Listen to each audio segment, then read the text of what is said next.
What is up, ballers? It's your boy Cody, and I'm joined with Sports Beast's Corey Lozier. So today we're diving into the AFC East.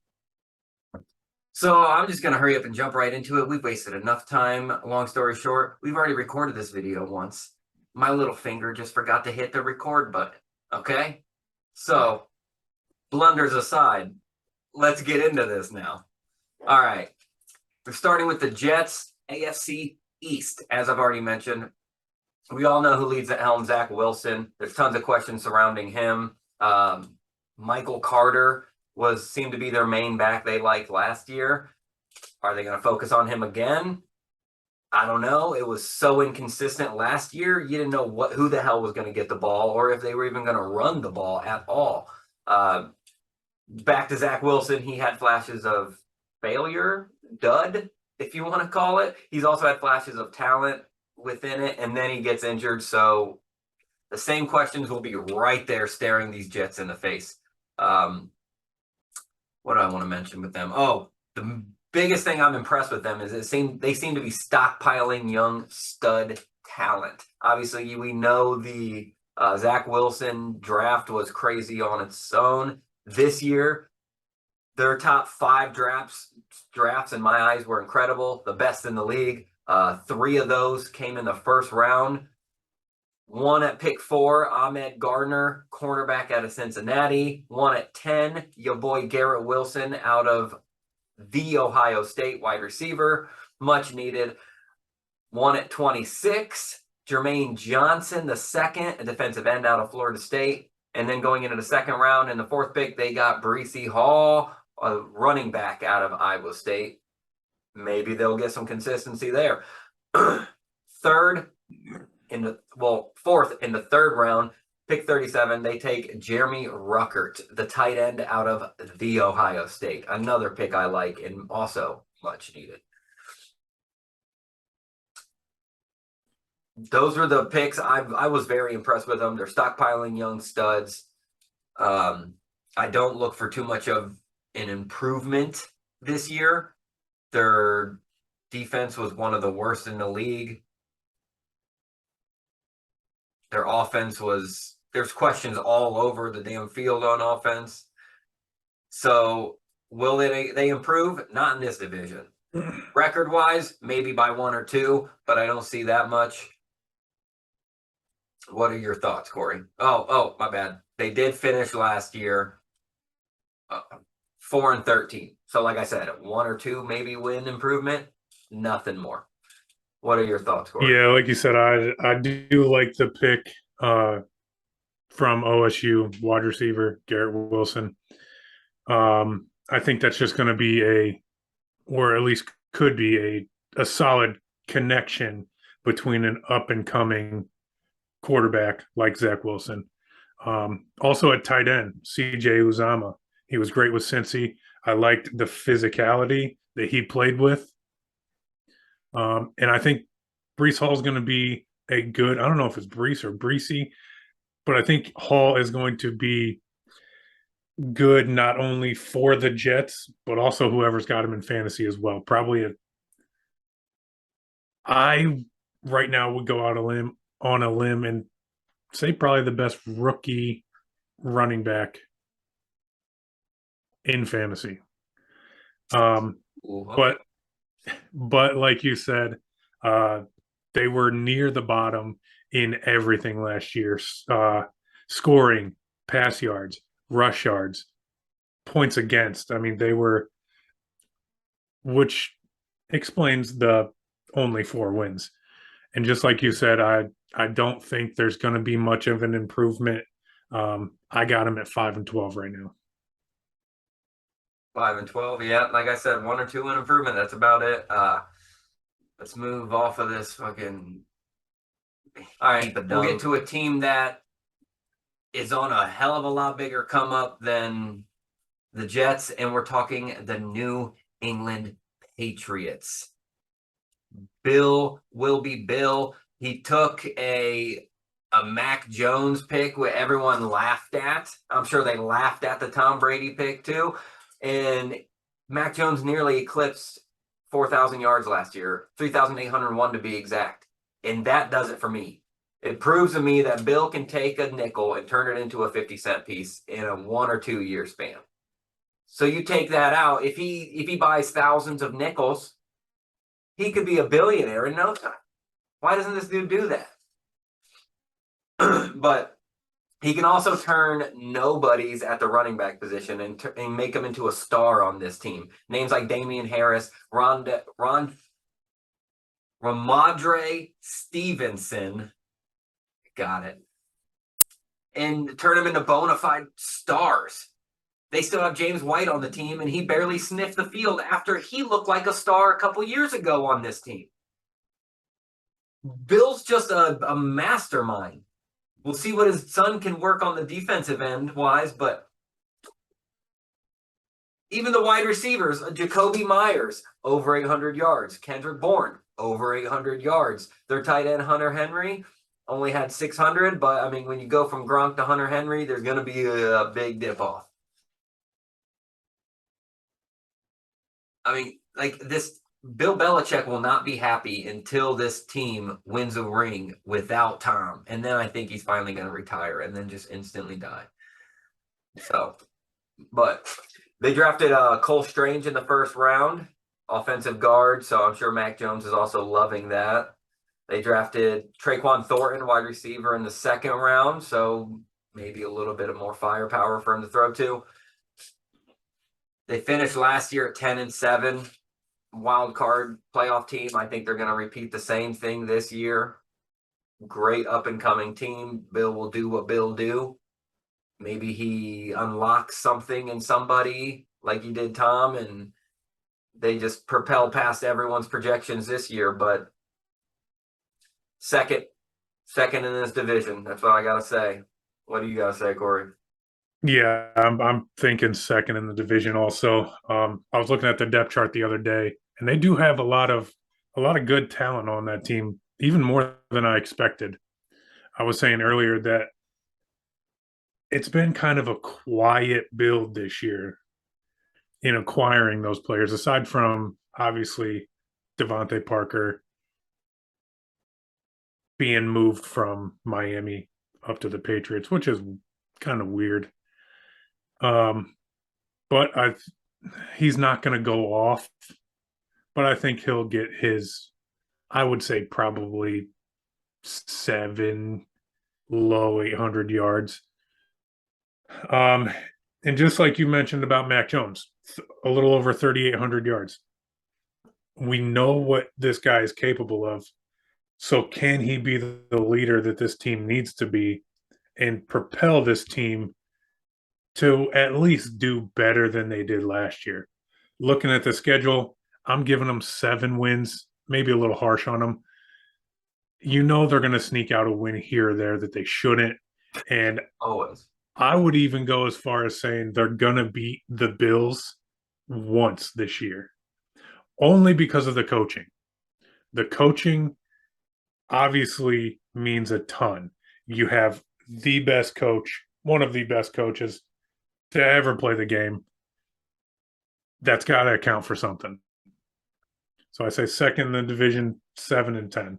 Yeah, it's crazy that we were 2 years removed from Tom Brady being on this team and winning Super Bowls. Now Bill's back in the playoffs. Clearly Tom's already won one, but that team was stacked. This team almost had to have a mini rebuild, and they did it in a matter of a year. Yeah. So impressive. Congrats, Bill. You're a coach. Okay, let's get on to a team that are in between the two teams we just talked about. That's where they're going to finish third. We're talking the Miami Dolphins. Tua, maybe future Hall of Famer. We've heard rumors of that. Now throwing to Waddle, 1,000-yard receiver. Hill, another 1,000-yard receiver. They just got Cedric Wilson Jr. From the Jets, 600-yard receiver. Mike Gesicki's one of the top 5 tight ends in the league, 780 yards last year. There's still too many names in question marks at running back for me to even care, because I think they're just going to go through the carousel all season and get what they need out of each one. Get what they need out of each one, as in still only getting 5 or 6 wins. So, defense being in the middle of the pack in both rush and pass defense. I mean, until they start making improvements on defense, this offense will be fun to watch, but they won't come in the way of wins. So, I don't know where they stand with this. Well, their defense is going to give up a bunch of crucial wins in my eyes. That this offense is still going to be fun to watch, but they're going to still lose. They ended 21 season at 9-8, and it still wasn't enough to sniff the playoffs due to the division talent. We're talking the Patriots and another team we have yet to reveal. I bet you can't guess it. Yeah, I think this Tua Hill connection is going to be a little bit better than what everybody is expecting it to be. Maybe it's just kind of the optimism in me. But like you said, they do have the talent of wide receiver. There are questions around Tua that could affect said performances. And you did say they do have a bunch of running backs that could switch in and out all year, and they'd be just perfectly fine with Chase Edmonds, Raheem Mostert, Sony Michel, and Myles Gaskin. All very serviceable running backs. For a short time, though. For a short time. Yes, players absolutely. have track records to have sustained success. But it seems like when each of them like Breida needs to step in, boom, he'll break out for 150 yards that game. Is it the offenses that they're in currently, or is it just they get hot occasionally? So they carousel this whole thing. Yeah, I think it's just going to be who's hot at the time. Kind of like when Ben went down and we were switching out Duck Hodges and Mason Rudolph. Who's doing better that day at practice? Flip a coin, you're starting. Right. But who didn't piss off Tomlin? All right. Yeah. But the big question with this Dolphins team is going to be, can every position be utilized and utilized well? I don't think it's going to be well enough to finish anywhere but except what, like you said, third place. I got them at 6-11. 6-11, yeah. Like I said, third place. I can't give up numbers because I haven't dove that deep yet, but I will.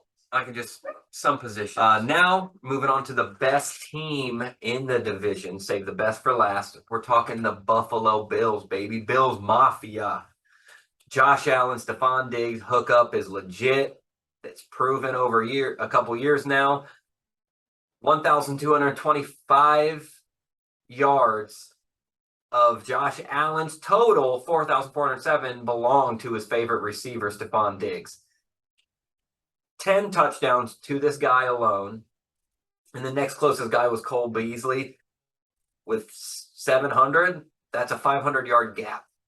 But now they got a new addition in the wide receiver core. Jamison Crowder last played for the Jets and arrived at the Jets in 2019 and looked like he's been on a decline ever since.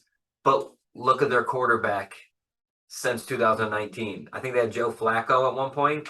So, yeah, I look for Jamison Crowder to improve it. Can he stay healthy enough to give consistent number 2 or number 3 numbers? That's the biggest question. If he does, it's going to take away a little bit of Diggs' numbers. Not a whole lot. So, fantasy-wise, he's still going to be your number 1 on the team 9 times out of 10.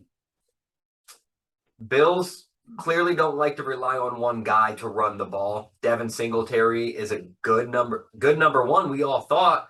But they only let him rack up 870 in the 17 games that he did play. Zach Moss backed him up. He only got 370, where Josh Allen himself, personally, I only seen a couple goal line or 4th and short drawn up run plays for Josh Allen. The rest I seen were a lot of improvisation. So 763 yards. If this was Lamar, I'd be calling him a running back. But it's different because Josh Allen has that fucking cannon that backs it up as well, unlike Lamar Jackson. So now he's got a better receiving core he's throwing to. Moss's name has been thrown out nonstop in this training camp. So I'm assuming him and Singletary will end up splitting carries down the middle eventually in this season. And on the defensive end, they added Von Miller. Only played 8 games for the Super Bowl champions last year, but he'll shine up that ring. And he'll add himself to an already stout defensive front. Also, reuniting with Shaq Lawson, that marks a second Jet to come over here. Then they selected rookie cornerback, 23rd in the first round, Kier Elam. I hope I'm saying that right. He's going to get to start at cornerback, so that just bolsters their defense already. They were almost a top 10 rush defense last year. They're damn sure going to be it this year. And also they kept the best parts of their pass defense, which is the best team in the league. So, I mean, they're clearly going to finish first in this division, hands down. Last year they finished it with 11-6. I'm assuming I haven't dove in yet, but I'm assuming their record's only going to get better. Obviously, they're going to continue to rely on Allen, his cannon, and his legs. But with Moss's name being brought up a lot, is that just what the kids call nowadays gaslighting? Gaslighting? Or is this where they want Allen to not run as much to help protect himself so he can protect the cannon, essentially? What are your thoughts, Corey? I mean, we pretty much know where this division's headed, at least in the number 1 spot. So you really don't have to do a whole lot of research on a team like the Bills. They're good. They're going to be good for a little while. But the fact or stat, I should say, that I kind of went and searched for was their week 1 record. Me being a Pittsburgh fan, I was able to experience week 1 last year. 25-36 in week 1 football. Pittsburgh came out in the second half and had a crazy comeback in Buffalo. This year, the Bills travel to the Rams, and I think that's going to be one of the few that they end up losing this year. You mentioned the run game. They don't rely on it. Everybody knows it. But I do like the fact that they said in the draft that we don't want Allen running all the time, even if it's just half of what he does run, or half of what they design him to run. Protect your assets. That's great. I don't know exactly what they're paying their whole offensive line, but I'm sure it's over a total of $100 million. So that's all them there to protect that asset. Yeah, absolutely. He's running outside of that protection. They don't like it. I'm sure they cringe every time he does it. I'm sure anybody, Patrick Mahomes does it. I'm sure every training staff, even the head coach, is cringing. Just holding their breath. Like, huh, he's out. He's out. No, get out. But we know what this offense is. They do rely on Allen. They tried to juice up that run game, but ultimately this run game is not going to be any sort of a big factor, just like it was last year. So I'm not really expecting too much of a change to an already good team. I got them finishing 13-4. Yeah, I could see that. First, that's all I'm saying. Yeah. All right, but that was the whole AFC East. We're gonna do the NFC East, sorry, and that's gonna be on Sports Beast channel. So Corey, why don't you go ahead and spell that out for them? SPORTZ Beast. Oh, Facebook, YouTube, Twitter, TikTok. Look them all up. Like, comment, subscribe, heart, retweet. Whatever the special button is, click the special button because you're special to us, baby. And we're